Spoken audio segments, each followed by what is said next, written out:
الحمد لله نحمده ونستعينه ونستغفره ونؤمن به ونتوكل عليه ونعوذ بالله من شرور أنفسنا ومن سيئات أعمالنا من يهده الله فلا مضل له ومن يضلله فلا هادي له ونشهد أن لا إله إلا الله وحده لا شريك له ونشهد أن سيدنا وسندنا وحبيبنا وشفيعنا وسندنا ومرشدنا وهادينا ونبينا ورسولنا وأفضلنا ومتاعنا وحبيبنا ومكرمنا وأولانا ومولانا محمدا عبده ورسوله لا رسول بعده ولا رسالة بعده لا نبي بعده ولا نبوة بعده أرسله الله بالحق بشيرا ونذيرا وداعيا إلى الله بإذنه وسراجا منيرا وصلى الله تعالى عليه وعلى آله وأصحابه وأزواجه وذرياته وأهل بيته أجمعين وسلم تسليما كثيرا أما بعد فأعوذ بالله من الشيطان الرجيم بسم الله الرحمن الرحيم ربنا وابعث فيهم رسولا منهم يتلو عليهم آياتك ويعلمهم الكتاب والحكمة ويزكيهم إنك أنت العزيز الحكيم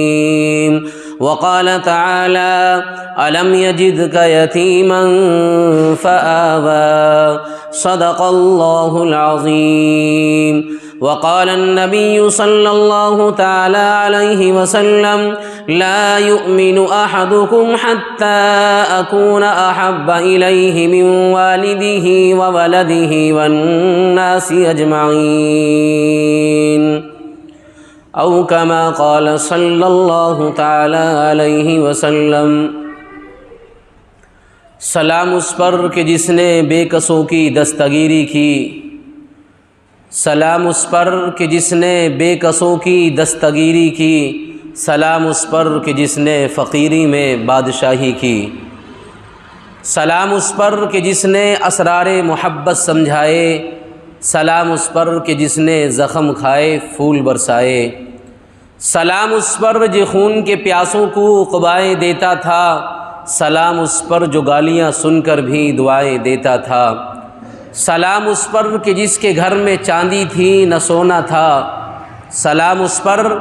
کہ جس کے گھر میں چاندی تھی نہ سونا تھا، سلام اس پر جس کا ٹوٹا ہوا بوریا بچھونا تھا، سلام اس پر جو سچائی کی خاطر دکھ اٹھاتا تھا، سلام اس پر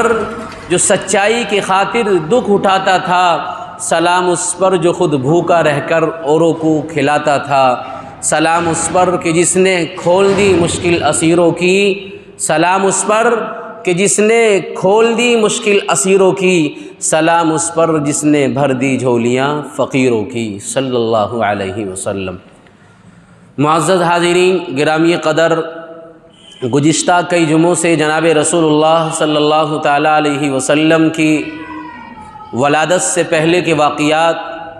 ان کے اوپر تفصیلی روشنی ڈالی گئی۔ چند ایک واقعات آپ حضرات کے سامنے ذکر کیے گئے،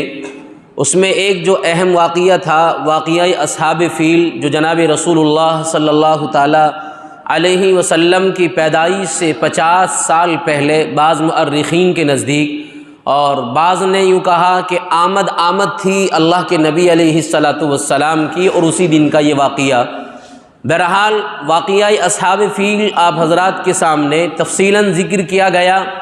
آپ علیہ السلام کی پیدائش سے پہلے کچھ واقعات رونما ہوئے ہیں، اسی میں سے ایک واقعہ اصحاب فیل بھی ہے، جس کو قرآن کریم نے اپنے اندر جگہ دی ہے، اور جس صورت کو آپ اور ہم نماز میں کثرت کے ساتھ پڑھتے ہیں، الم تر کیف فعل ربک باصحاب الفیل،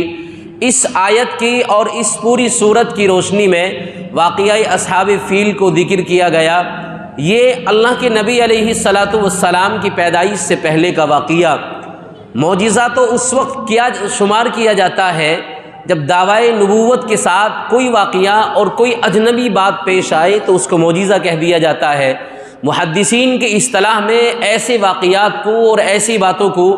جو پیدائش سے پہلے، انبیاء کی پیدائش سے پہلے جو رونما ہوتے ہیں، ان واقعوں کو محدثین نے ان کی اصطلاح میں اپنی زبان میں انہوں نے اس کو ارہاس کہا ہے۔ اسی میں سے ایک یہ ہے واقعہ اصحاب فیل۔ تو یہ گزشتہ 2 جمعوں میں آپ حضرات کے سامنے پیش کیا گیا۔ جناب رسول اللہ صلی اللہ تعالیٰ علیہ وسلم چونکہ سارے کائنات کے نبی ہیں اور امام الانبیاء ہونے کے ساتھ ساتھ فخر موجودات جناب رسول اللہ صلی اللہ تعالیٰ علیہ وسلم ایک ایسے بشر ہیں جو وجہ عظمت بشر ہیں، ایک ایسے بشر ہیں جو وجہ عظمت بشر ہیں، یعنی ساری کائنات کا نظام جو سجایا گیا، بنایا گیا، اور ساری کائنات جو آج ہمارے سامنے موجود ہے، یہ طفیل اور صدقہ ہے میرے اور آپ کے سچے آقا تاجدار مدینہ امام الانبیاء جناب رسول اللہ صلی اللہ تعالیٰ علیہ وسلم کا۔ سچ کہا ہے کہ اگر نبی کو پیدا نہ کرنا ہوتا اور نبی کو اس دنیا میں نہ بھیجنا ہوتا تو یہ ساری کائنات کا نظام آج ہمارے سامنے اس ڈھنگ سے نظر نہ آتا۔ یہ سب کچھ نظام جو بنایا گیا یہ اللہ کے نبی علیہ الصلاۃ والسلام کے طفیل بنایا گیا، اور یہ ہماری سعادت مندی اور خوش قسمتی ہے کہ ہمارے حق میں ایسے پیغمبر آئے ہیں اور ایسے نبی آئے ہیں جو امام الانبیاء بھی ہیں، سید الانبیاء بھی ہیں، اور ایسے نبی آئے ہیں کہ جس نبی کی امت میں آنے کے لیے انبیاؤں نے اللہ سے فریاد کی ہو، لیکن ہم نے کوئی عرضی پیش نہیں کری، ہم نے کوئی درخواست نہیں لگائی، اللہ نے ہمیں پیارے نبی علیہ الصلاۃ والسلام کی امت میں پیدا کیا۔ یہ واقعتاً اللہ تبارک و تعالیٰ کا بے پناہ احسان ہے۔ قرآن اس کو ذکر فرماتا ہے، اللہ تبارک و تعالیٰ کے بے شمار احسان اس انسان کے اوپر، لیکن رب نے کسی بھی احسان کو اتارنے کے بعد اللہ نے کبھی کوئی احسان نہیں جتلایا۔ ہزار نعمتیں ہم اللہ کی روزانہ استعمال کرتے ہیں، اور ایسے ایسے احسان اللہ تبارک و تعالیٰ کے ہماری ذات کے اوپر ہے کہ ساری زندگی ہم رب کے سامنے سجدے میں پڑے رہے تو رب کی رحمت کا اور رب کے احسان کا شکر ادا نہیں ہو سکتا۔ اور اللہ کی ذات بھی اتنی عظیم ذات ہے کہ کسی بھی احسان کو اس امت کو دینے کے بعد یا بندوں پر اتارنے کے بعد رب نے احسان نہیں جتلایا، لیکن ایک احسان ایسا ہے جس کو قرآن بھی کہتا ہے، جس کو رب بھی ذکر کر رہا ہے، لقد من اللہ علی المؤمنین اذ بعث فیہم رسولا من انفسہم یتلو علیہم آیاتہ ویزکیہم ویعلمہم الکتاب والحکمہ۔ یہ اتنا عظیم احسان ہے کہ رب بھی ذکر کر رہا ہے، اور گویا اللہ تبارک و تعالیٰ احسان کرنے کے بعد بتلا رہے ہیں بندوں کو، اے بندو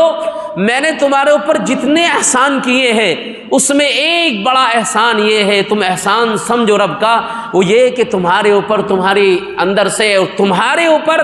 تمہارے لیے اللہ نے ایک ایسی عظیم ہستی کو بھیجا جس کو ہم جناب رسول اللہ صلی اللہ علیہ وسلم کہتے ہیں۔ تو یہ اللہ کا احسان کہ اللہ نے ہمیں نبی علیہ الصلاۃ والسلام کی امت میں پیدا کیا اور ہمارے حق میں تاجدار مدینہ امام الانبیاء جناب رسول اللہ آئے، اور واقعی اتنا عظیم پیغمبر ہے کہ جس نے شروع سے آخر تک اپنی امت کے لوگوں کو نہیں بھول پایا، اپنی امت کے لوگوں کے حالات کو سامنے رکھا، رب سے دعائیں کری مولا میری امت کے لوگوں کو معاف کر دینا۔ اپنی ساری زندگی میں اللہ کے نبی علیہ الصلاۃ والسلام نے، اور وہ بعثت کے بعد کی 23 سالہ زندگی، مکہ اور مدینے کی زندگی میں اللہ کے پیارے نبی علیہ الصلاۃ والسلام نے مجھے اور آپ کو اتنا یاد کیا کہ کبھی 6 گھنٹے اونٹنی پر سوار ہو کر رب سے دعائیں کرتے ہیں، کبھی جبرائیل آ کر یوں کہہ دیتا ہے محمد جہنم کے 7ویں طبقے میں آپ کی امت کے گناہگار لوگ جائیں گے، تو قربان جائیے آپ علیہ الصلاۃ والسلام کی نبوت کے اوپر۔ پیارے نبی علیہ الصلاۃ والسلام نے 3 دن تک کسی سے کوئی کلام نہ کیا، کسی سے کوئی بات چیت نہ کری۔ صحابہ کا برا حال ہے، دروازہ بجاتے ہیں، اور عمر، ابو بکر، عثمان، علی، یہ جلیل القدر صحابہ ہیں جو آپ علیہ الصلاۃ والسلام کے سفر کے ساتھی ہیں، حضر کے ساتھی ہیں۔ دروازہ کھٹکھٹاتے، محمد کیا ہوا؟ اللہ کے نبی علیہ الصلاۃ والسلام نے اندر سے کوئی جواب نہ دیا۔ صحابہ کا برا حال ہونے لگا۔ ابو بکر سوچنے لگے کہ پیارے نبی علیہ الصلاۃ والسلام کو میری ذات سے تکلیف ہوئی، اور عمر نے بھی یہی سوچا، طلحہ اور زبیر بھی یہی کہنے لگے۔ آپ علیہ الصلاۃ والسلام کلام نہیں کرتے، اللہ کے نبی علیہ الصلاۃ والسلام دروازہ نہیں کھولتے، نماز پڑھتے ہیں اور اپنے حجرے میں پہنچ جاتے ہیں۔ آخر وجہ کیا ہے؟ لوگوں کا مشورہ ہوا۔ ابو بکر نے کہا اماں عائشہ کو بلایا جائے، ابو بکر نے کہا فاطمہ بٹیا کو بلایا جائے، بعض صحابہ نے کہا حسن اور حسین کو بلا لیا جائے، اللہ کے نبی علیہ الصلاۃ والسلام بات کرنا شروع کر دیں گے، آپ علیہ الصلاۃ والسلام کلام کرنے لگیں گے۔ ہوا بھی یوں ہی کہ فاطمہ کو بلایا گیا اور ساتھ میں نور نظر حسن اور حسین ساتھ آنے لگے۔ اللہ کے نبی علیہ الصلاۃ والسلام کا دروازہ کھٹکھٹایا، اندر سے آواز آئی من دق الباب، کون ہے جو دروازہ بجاتا ہے؟ تو فاطمہ رضی اللہ تعالیٰ عنہ کی زبان کھلی اور لب کھلے، آپ کی لخت جگر، آپ کی نور نظر، آپ کی بیٹیا فاطمہ۔ اللہ کے نبی علیہ الصلاۃ والسلام سے برداشت نہ ہوا، دروازہ کھولا اور باہوں میں لیا اور قریب ہوا اور کہا فاطمہ بیٹیا تم کیوں میرے پاس چلی آئی ہو؟ کوئی کام تھا مجھ سے بتلاتی، میں آپ کے گھر چلا آتا۔ فاطمہ نے کہا ابا جان سوال میری ذات کا نہیں ہے، سوال ان صحابہ کا ہے جو آپ کے ہر وقت کے ساتھی ہے۔ 3 دن کا وقت گزر گیا، پیارے نبی آپ کلام نہیں کرتے ہیں۔ تو اللہ کے نبی علیہ الصلاۃ والسلام نے فرمایا او بیٹیا فاطمہ مجھے اس بات پر ناراضی نہیں کہ ابو بکر سے کوئی تکلیف پہنچی ہو، اور میں اس بات پر بھی ناراض نہیں کہ عمر نے مجھے کوئی تکلیف پہنچائی، اور فاطمہ بیٹیا مجھے کسی سے کوئی تکلیف نہیں، میری ذات کا سوال نہیں اور میری ذات کا مسئلہ نہیں۔ میں کیا بتاؤں فاطمہ، ایک دن اللہ کے نبی علیہ الصلاۃ والسلام نے فرمایا کہ ایک دن پیارے نبی کے پاس، یعنی نبی فرماتے ہیں ایک دن جبرائیل امین علیہ الصلاۃ والسلام میرے پاس آئے اور جبرائیل نے یوں کہا محمد آج جہنم کے 7 طبقوں کا دیدار کرایا گیا، اور جہنم کے آخری طبقے میں اے نبی آپ کی امت کے گناہ گار لوگ جائیں گے۔ تو پیارے نبی علیہ الصلاۃ والسلام نے فرمایا فاطمہ او بیٹیا او میری نور نظر، لخت جگر مجھ سے برداشت نہ ہوا اور میری امت کے افراد وہ جہنم میں جائے اور پیارے نبی دیکھتا رہے، مجھ سے برداشت نہ ہوا۔ یہ مصلی بچھا ہوا ہے، نماز پڑھنے کے بعد مصلی بچھا کر میں اللہ کو منانے میں لگ جاتا ہوں اور رب کے سامنے نماز پڑھ کر سجدے میں پڑھ کر رب سے دعا کرتا ہوں مولا میری امت کے گناہ گاروں کو معاف فرما، مولا میری امت کے گناہ گاروں کو معاف فرما۔ فرمایا محمد نے فاطمہ سوال میری ذات کا نہیں ہے، سوال یہ ہے کہ میری امت کے گناہ گار جہنم میں جائے، محمد اس کو برداشت نہیں کر سکتا۔ تو ایسا پیغمبر ہمارے حصے میں آیا، قربان جائیے پیارے نبی علیہ الصلاۃ والسلام کی اداؤں پر۔ تو پھر کیوں نہ ہم نبی علیہ الصلاۃ والسلام کی پیدائش کا ذکر کریں، کیوں نہ ہم نبی علیہ الصلاۃ والسلام کے بچپن کا ذکر کریں، کیوں نہ ہم اللہ کے نبی علیہ الصلاۃ والسلام کی وہ چاہے مدینے کی زندگی یا مکے کی زندگی، ہم ہر ایک گوشے پر ہر ایک لمحے پر اللہ کے نبی علیہ الصلاۃ والسلام کا ذکر کرنا ہم سعادت سمجھتے ہیں۔ اور یہ واقعتاً بڑی سعادت ہے کہ پیارے نبی علیہ الصلاۃ والسلام سے آنے سے دنیا میں آنے سے پہلے کے واقعات ذکر کیا جائے، اور آپ علیہ الصلاۃ والسلام جس وقت پیدا ہو رہے کیا کیا معجزات سامنے آئے، اور پیارے نبی علیہ الصلاۃ والسلام کے پیدا ہونے کے بعد کس طرح کے واقعات رونما ہوئے، ہم سب پر بات کریں گے اور ہر ایک واقعے کو ذکر کرنے کی کوشش کریں گے۔ یہ صرف اس وجہ سے ہے کہ ہمارے ایمان میں تازگی پیدا ہوتی ہے اور پیارے نبی علیہ الصلاۃ والسلام سے محبت میں بڑھوتری ہوتی ہے۔ تو اللہ کے نبی علیہ الصلاۃ والسلام جب پیدا ہونے لگے، قرآن کہتا ہے الم یجد کا یتیمن فآوا، اے محمد آپ کو تو یتیم پیدا کیا گیا ہے۔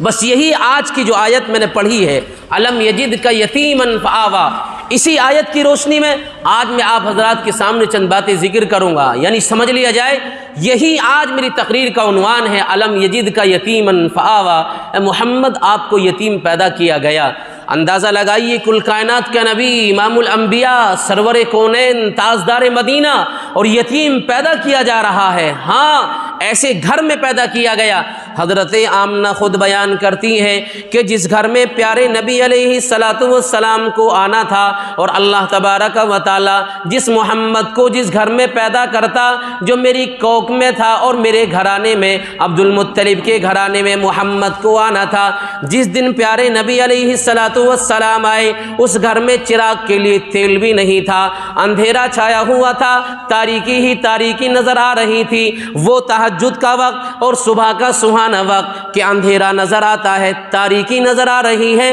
کوئی روشنی نہیں، کوئی بلب کا انتظام نہیں، اور کوئی تیل وغیرہ کا انتظام نہیں، اور پیدا جناب رسول اللہ صلی اللہ علیہ وسلم کو ہونا ہے جو کل کائنات کا نبی ہوگا، امام الانبیاء ہوگا، اور سرور کونین تاجدار مدینہ ہوگا، فخر موجودات ہوگا۔ لیکن آپ علیہ الصلاۃ والسلام کو جس گھر میں پیدا ہونا، اس گھر میں اندھیرا چھایا ہوا، تاریکی چھائی ہوئی۔ آمنہ فرماتی ہے کہ محمد کو پیدا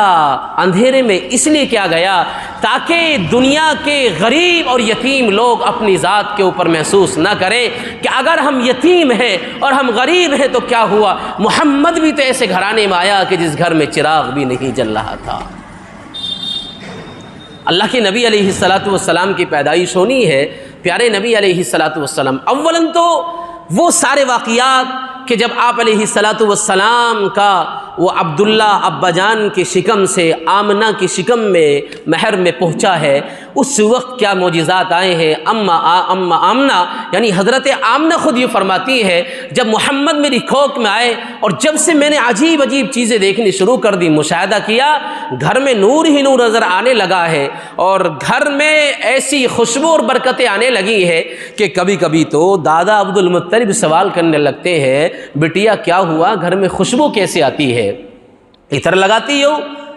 عطر تمہارے جسم پر لگا ہوا ہے، اور تو عطر نہ لگایا کریں، یوں کہتے ہیں عبد المطلب آمنہ سے، آمنہ خوشبو پھول نہیں ہے اور گھر میں عجیب کیفیت نظر آتی ہے، آمنہ کوئی عطر کی دکان کھولی ہے؟ اما آمنہ kehتی ہے ابا جان کچھ نہیں، جب سے میری کوکھ میں جناب رسول اللہ صلی اللہ تعالی علیہ وسلم یعنی میرے شکم میں جب سے نطفہ آیا ہے اس وقت سے میری کیفیت الگ، اور پورے گھر میں مجھے روشنی نظر آتی ہے، اور پورے گھر میں مجھے خوشبو نظر آتی ہے۔ اور یوں کہتی حضرت آمنہ عبد المطلب ابا جان صرف یہی نہیں کہ میرے گھر میں اور ہمارے یہاں نورانیت نظر آ رہی ہو، میرے ساتھ تو یہ ہوتا ہے کہ میں گھر سے نکل کر جا رہی تھی، راستے میں ایک کنکر اور ایک پتھر میرے پیر کے نیچے آیا جس کو پھسلنے کے بعد گرنا یقینی تھا، لیکن حضرت آمنہ فرماتی ہے میں گھر سے نکلی ہوں، میرے پاؤں تلے ایک پتھر آیا، میں گرنے سے بچی اور وہ پتھر اتنا نرم ہو گیا کہ میرا زمین پیر پر لگا۔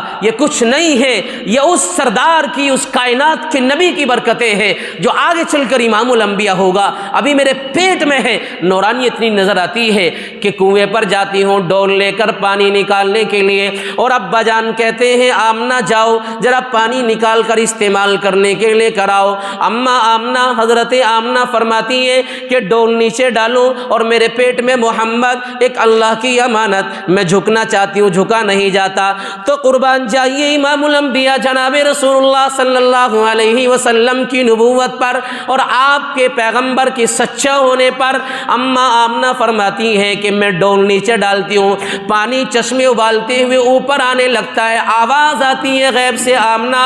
تکلیف اٹھانے کی ضرورت نہیں، تیرے پیٹ میں اللہ کی امانت ہے جو امام الانبیاء ہوگا، آپ حکم کر دیجئے پانی تو عبد المطلب کے گھرانے میں چل کر آ جائے گا۔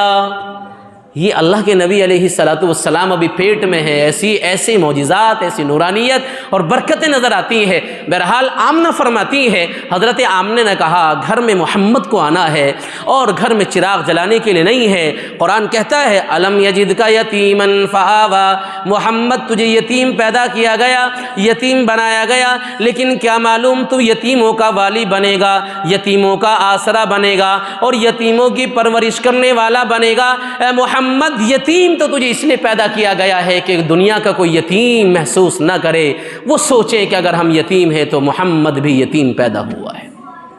جس کا باپ بچپنے میں چلا جائے یا پیدائش سے پہلے چلا جائے اس کو یتیم کہا جاتا ہے۔ اللہ کے نبی علیہ الصلاۃ والسلام جس روز پیدا ہو رہے ہیں، ایسے معجزات، دو بڑی حکومتیں تھیں ایران کی اور روم کی، ان دونوں حکومتوں کا حال جاہلیت کا اتنا بڑا تھا کہ ان کی ماتحتی میں کسی سے کوئی رائے نہیں، کوئی مشورہ نہیں، بس قیصر ایران اور قیصر روم ڈنک کا بجا ہوا تھا۔ جاہلیت کا حال یہ تھا، ایسا دور دورہ تھا، اللہ اکبر، کہ کھانے پر شراب عام تھی، دسترخوان پر شراب کی بوتل کا ہونا ضروری تھا، اور بیویوں کے ایسی ناانصافیاں، عورتوں کے حقوق کو پامال کرنا، مزدوروں کے ساتھ ناانصافی کرنا، اور ظلم اور جبر کا حال یہ کہ قیصر روم اور قیصر ایران کا جو چاہتے کرتے، کسی سے کوئی رائے نہیں، کسی سے کوئی مشورہ نہیں، کسی سے کوئی بات نہیں ہے۔ جاہلیت کا دور دورہ ہے۔ اور واقعہ اصحاب فیل پر نظر ڈالیے، فیل کا واقعہ نظر آیا تو سارے قریش، عورتیں اور مرد اور بچے، ہر کے دل میں ایک آہ پیدا ہونے لگی، ایک آرزو آنے لگی، لگتا ہے اللہ نے کعبے کی حفاظت کے لیے یہ سارا معاملہ کیا ہے، کوئی اس روئے زمین پر شخص آئے گا جو ساری تاریکی کو ختم کرے گا اور نورانیت پیدا کرے گا۔ سارے قریش والے سوچ رہے ہیں، ہر ایک قریش کے دل میں یہ بات آ رہی ہے واقعہ اصحاب فیل کے بعد اور کعبۃ اللہ کی حفاظت کے بعد کہ کوئی تو ہستی آئے گی، کسی گھرانے میں آئے گی، کسی کے یہاں پیدا ہوگی، کوئی ایسا مسلح آ جائے، کوئی ایسا قوم کا رہبر آ جائے جو ساری جاہلیت کو ختم کر دے۔ ہاں، اللہ تبارک و تعالیٰ نے گود کا انتخاب کیا آمنہ کا، اور آمنہ کے گود میں 9 ماہ محمد کو رکھا، اور محمد کو پیدا ہونا ہے۔ گھر ایسا ہے، اندھیرا ہے، ظاہری کوئی چراغ نظر نہیں آتا ہے۔ حضرت آمنہ فرماتی ہے جو اللہ کے نبی علیہ السلام کی پیدائش ہوئی، سارا گھر خوشبو سے معطر ہو گیا، سارا گھر روشنی میں بدل گیا، اور سارے گھر میں نورانیت نظر آنے لگی۔ محمد پیدا ہوئے، اللہ کے نبی علیہ السلام آئے، اور قرآن کہتا ہے سراجم منیرا، پیدا کیا ہم نے محمد کو۔ کیا سراجم منیرا، قمرم منیرہ پیدا نہیں کیا، سراجم منیرہ۔ اللہ کے نبی علیہ السلام کو پورے قرآن میں جہاں بھی کہا گیا ہے سراجم منیرہ کہا، قمرم منیرہ نہیں کہا۔ میں سمجھاؤں کیا ہے سراجم منیرہ؟ یعنی سورج، روشن سورج، اللہ کے نبی علیہ السلام کو پیدا کیا گیا۔ حالانکہ روشن سورج بھی ہوتا ہے، روشن چاند بھی ہوتا ہے، روشن ستارے بھی ہوتے ہیں، لیکن کہیں نہیں محمد کو قمر منیرہ کہا، کہیں نہیں ستاروں سے تشبیہ دی، بلکہ پیارے نبی آپ علیہ السلام کو سورج سے تشبیہ دی۔ سمجھے، چاند روشنی دینے کے لیے محتاج ہوتا ہے اللہ کی دوسری مخلوق سورج کا۔ سورج سے روشنی آئے گی، چاند میں ڈلے گی، چاند وہ روشنی چہر جانب پھیلائے گا، اور سورج براہ راست روشنی لیتا ہے رب سے، یعنی سورج اللہ کے علاوہ مخلوق میں سے کسی کا محتاج نہیں ہے۔ چاند محتاج ہے اللہ کی دوسری مخلوق سورج سے روشنی لینے کا۔ اگر محمد کو قمر منیرہ کہہ دیا جاتا تو آپ علیہ السلام کو سراجم منیرہ نہ کہا جاتا۔ آپ علیہ السلام کو سراجم منیرہ اسی لیے کہا گیا ہے کہ اللہ کے علاوہ کسی اور کے محتاج نہیں ہے۔ یہ پیارے نبی آپ علیہ السلام ایسے نبی ہیں۔ ایسی روشنی، سورج کی روشنی چہار جانب رہتی ہے۔ جب سورج آئے گا